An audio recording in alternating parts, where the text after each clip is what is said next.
अब देखो बेटा, हमने प्रीवियस क्लास में न्यूटन्स फर्स्ट लॉ पढ़ा था, जिसका एक और नाम है law of inertia. Newton first law कहता है, if a body is in a state of rest और in motion will continue its state until some external force is applied। फिर हमने उस उसी में इनर्शिया के बारे में पढ़ा था। इनर्शिया क्या होता है? इनर्शिया होता है ability of a body to resist change in its state of rest और मोशन। तो इनर्शिया में ये बताया था कि मास ज्यादा तो इनर्शिया ज्यादा। फिर मैंने एक क्वेश्चन दिया था होमवर्क में करने के लिए। क्वेश्चन था कि एप्लीकेशन से रिलेटेड था कि आप बस में बैठे हो और बस चल पड़ी।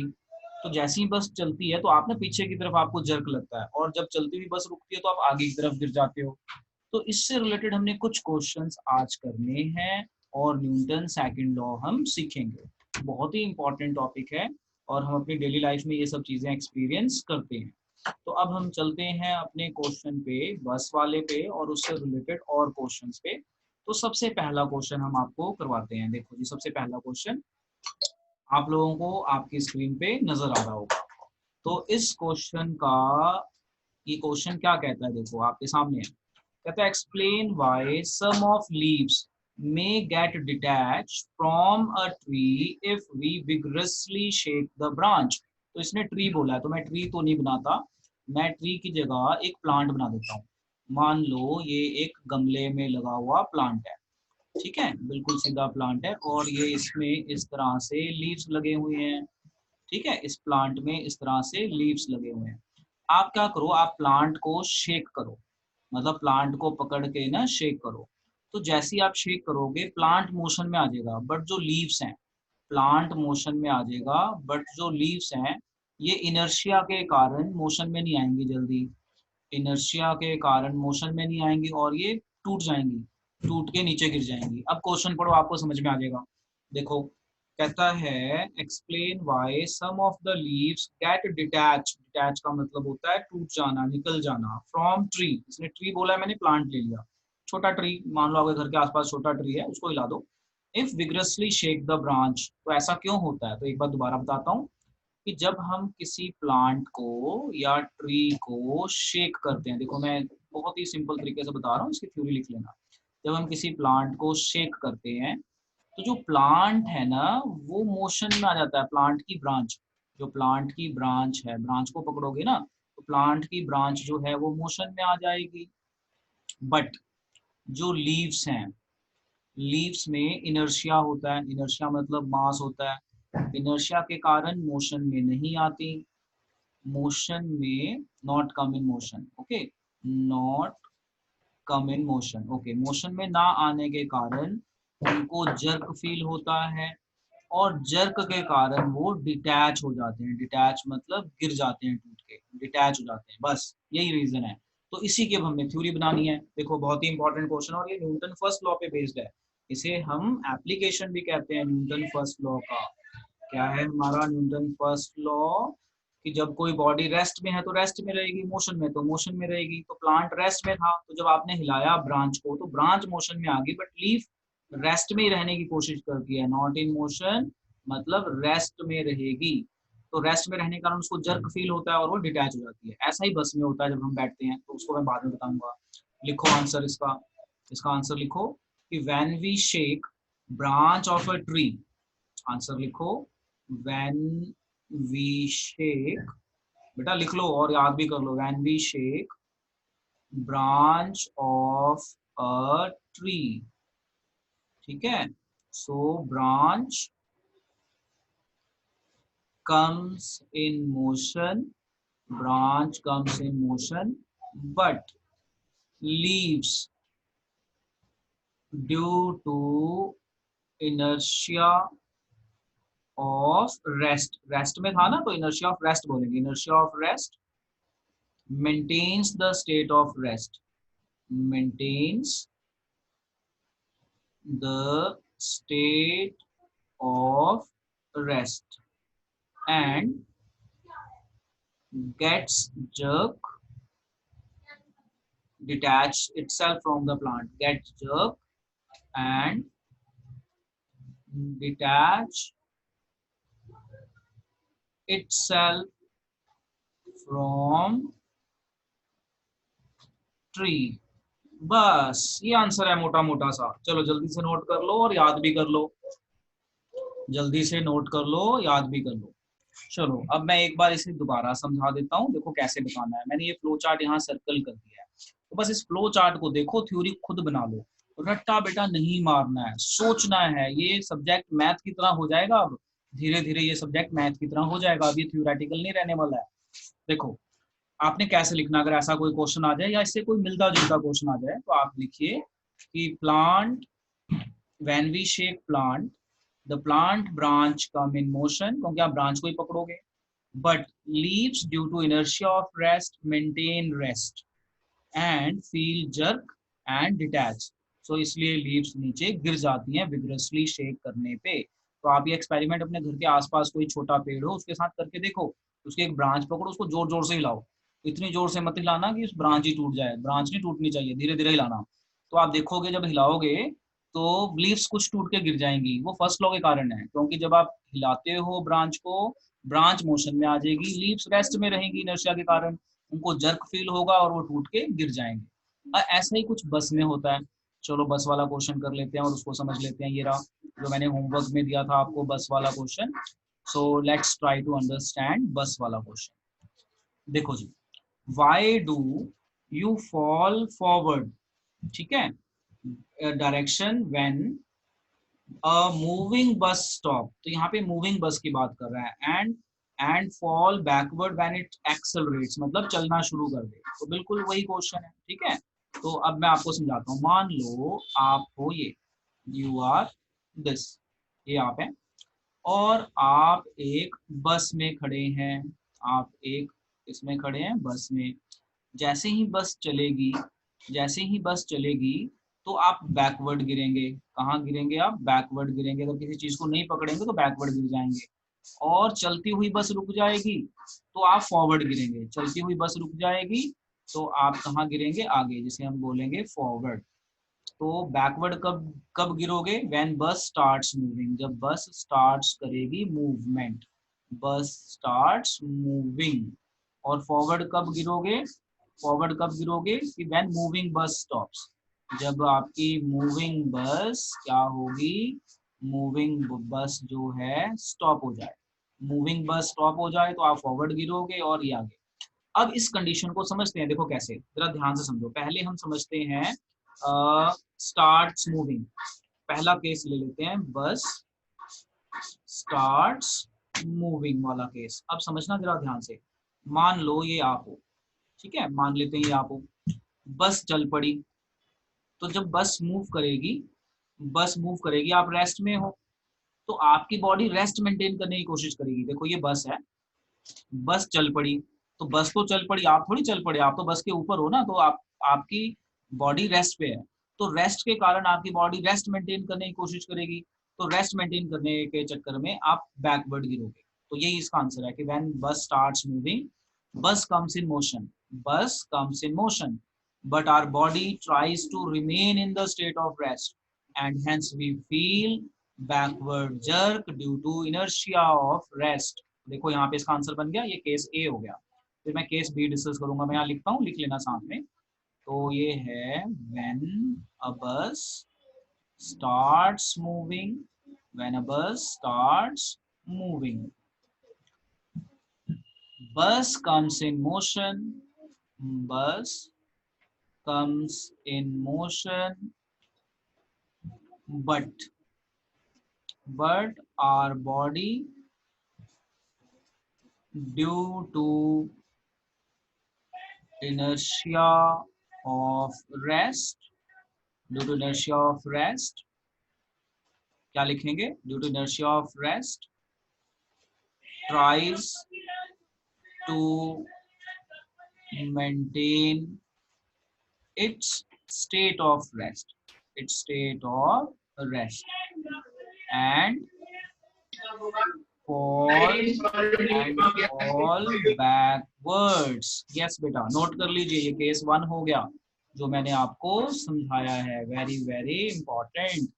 कि जब आप बस में होते हो और बस चलना शुरू कर देती है, तो आपकी बॉडी जो है वो रेस्ट में रहेगी due to inertia of rest. तो रेस्ट में रहने के कारण बैकवर्ड जाएगी, क्योंकि बस आगे जा रही है, आपकी बॉडी रेस्ट मेंटेन करने की कोशिश करेगी, तो बैकवर्ड चला गया।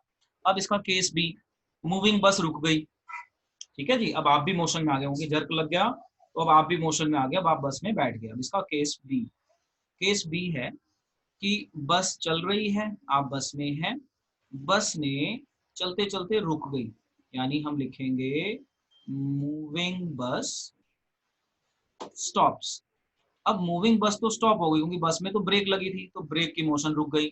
आप में कोई ब्रेक नहीं लगी थी, तो आप अगर ध्यान से नहीं बैठोगे तो आपका फेस ना साथ वाली चेयर पे लगेगा, यानी आपका फॉरवर्ड मूव हो जाएगा, फॉरवर्ड।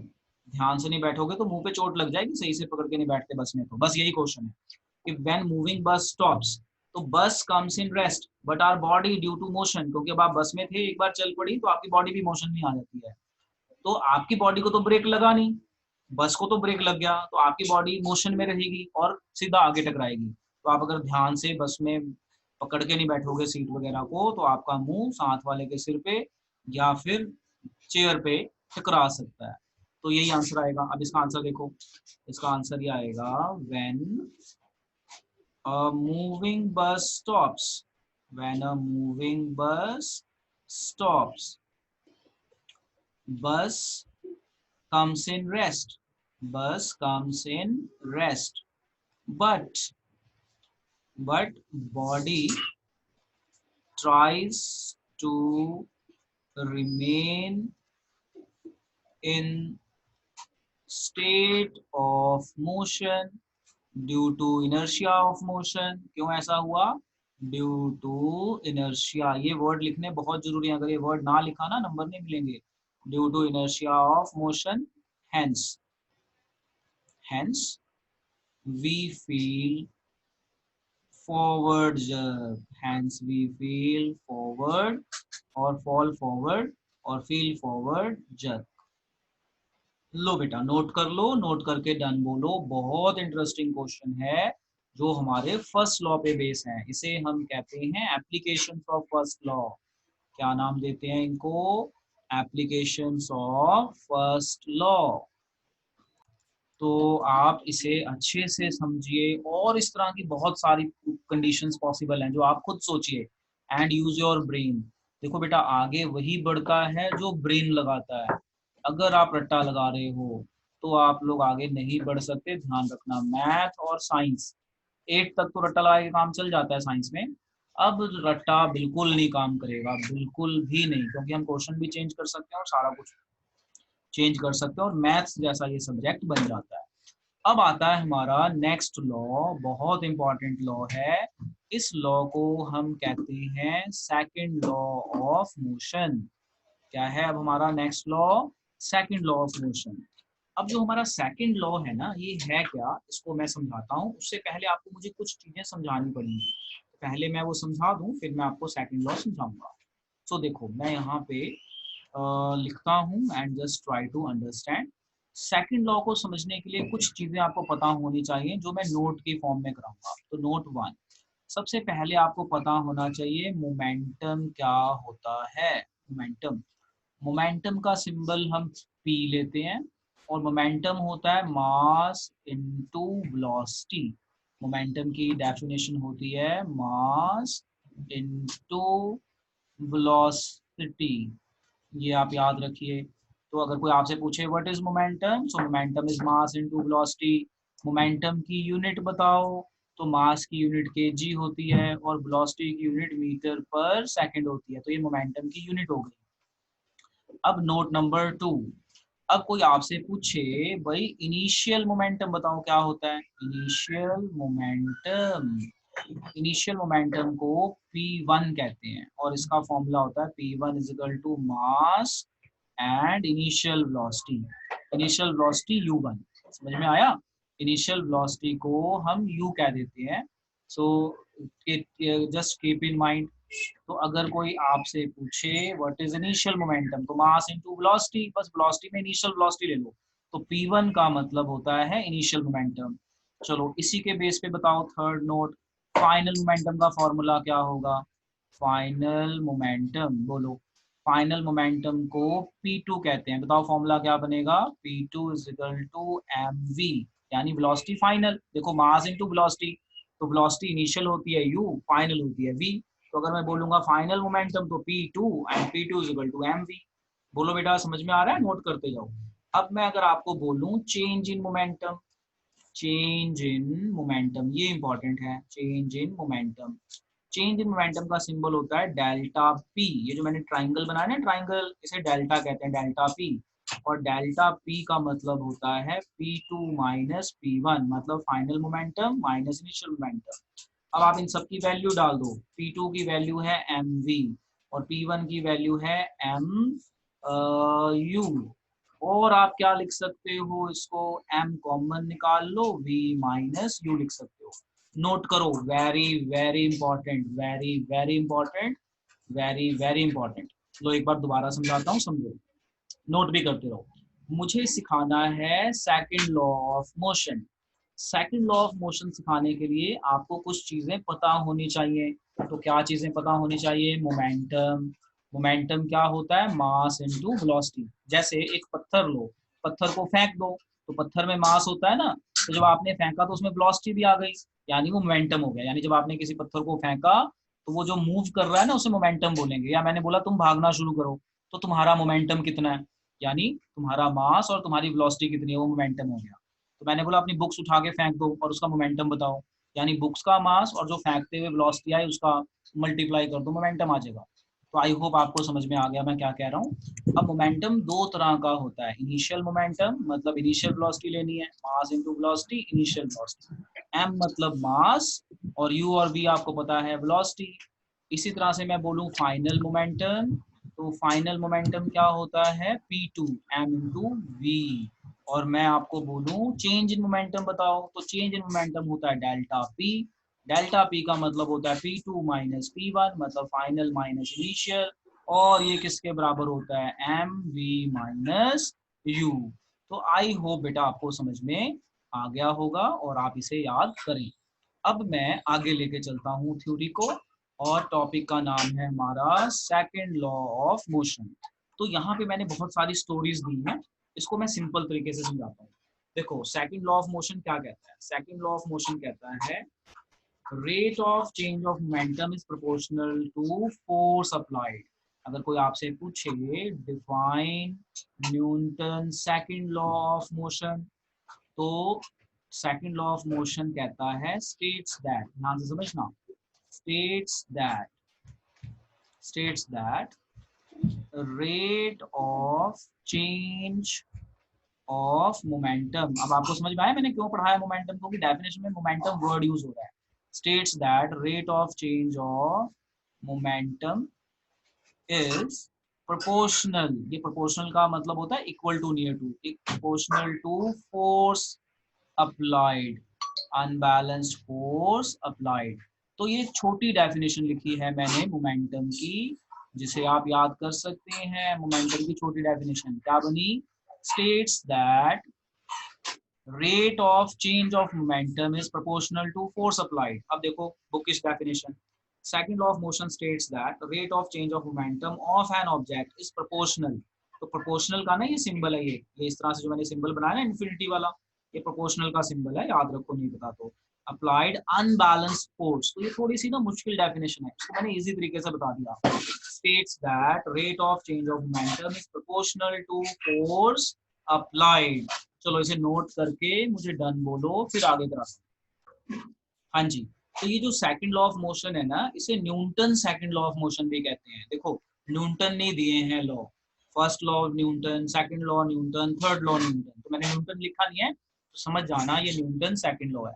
अब मैं बेटा आपको ना इसकी डेरिवेशन कराता हूँ, मैथमेटिकल डेरिवेशन, कि इसका फॉर्मूला कैसे आता है। Just try to understand. अब देखो बहुत ही इंटरेस्टिंग है, समझना ध्यान से, नोट करते रहना। अब मैं आपको कराने जा रहा हूँ डेरिवेशन फॉर सेकंड लॉ। क्या कराने जा रहा हूँ? Derivation for Newton second law.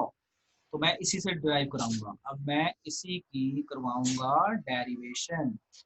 अब देखो ये लॉ क्या कहता है? According to law, according to law force is proportional to rate of change of momentum, rate of change of momentum। ठीक है जी। देखो लॉ यही कहता है ना, states that rate of change of momentum is proportional to force, तो मैंने उल्टा लिख दिया, force is equal to rate of change of momentum. अब मैं क्या करता हूँ, फोर्स प्रोपोर्शनली रखता हूँ। याद रखना रेट, रेट का मतलब होता है डिवाइड बाय टाइम। याद रखना कहीं पे भी रेट हो ना तो रेट का मतलब होता है डिवाइड बाय टाइम, डिवाइड कर दिया। चेंज इन मोमेंटम का फॉर्मूला क्या था, डेल्टा पी। क्या था चेंज इन मोमेंटम का फॉर्मूला, डेल्टा पी। चेक करो यहाँ पे, ये ना ना ये फोर्थ पॉइंट चेक करो, चेंज इन मोमेंटम का फॉर्मूला है डेल्टा पी। अब देखो एफ, जब हम इस प्रोपोर्शनल को हटाते हैं ना तो एक के लिखा जाता है, ये याद रखना, ये आप पहली बार इस तरह की चीजें कर रहे हो। जब भी हम इस प्रोपोर्शनल को हटाएंगे ना तो एक के लिखा जाता है, के मतलब कांस्टेंट, इसकी वैल्यू 1 होती है। इसकी वैल्यू क्या होती है, 1। तो डेल्टा पी अपॉन टी, के की वैल्यू 1 होती है, तो के की वैल्यू 1 होती है तो 1 खत्म हो गया। तो क्या बन गया, F is equal to delta p by t. अब आपको पता है डेल्टा पी किसके बराबर था, m we minus u by t, इसके बराबर था ना। चेक करो डेल्टा पी किसके बराबर है, ये आपके सामने है, delta P M we minus U upon T आ गया, अपॉन टी आ गया। अब ये v minus U upon T किसके बराबर होता है, एक्सेलरेशन। तो ये हो गया m इंटू ए, यानी हमारा फॉर्मूला आ गया m इंटू ए, ये फोर्स का फॉर्मूला आ गया।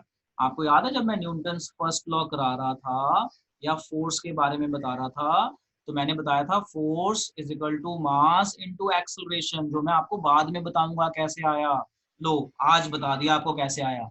जो हमारा सेकंड लॉ है वो फोर्स की बात करता है कि अगर आप किसी बॉडी पे फोर्स लगाएंगे तो उसमें एक्सेलरेशन आ जाएगी, जिसे आप फोर्स कहते हो। और सेकंड लॉ यही है, this is your second law, Newton's second law. जल्दी नोट कर लो और डन बोलो, बड़ा इंटरेस्टिंग क्वेश्चन कराने वाला हूँ इससे रिलेटेड।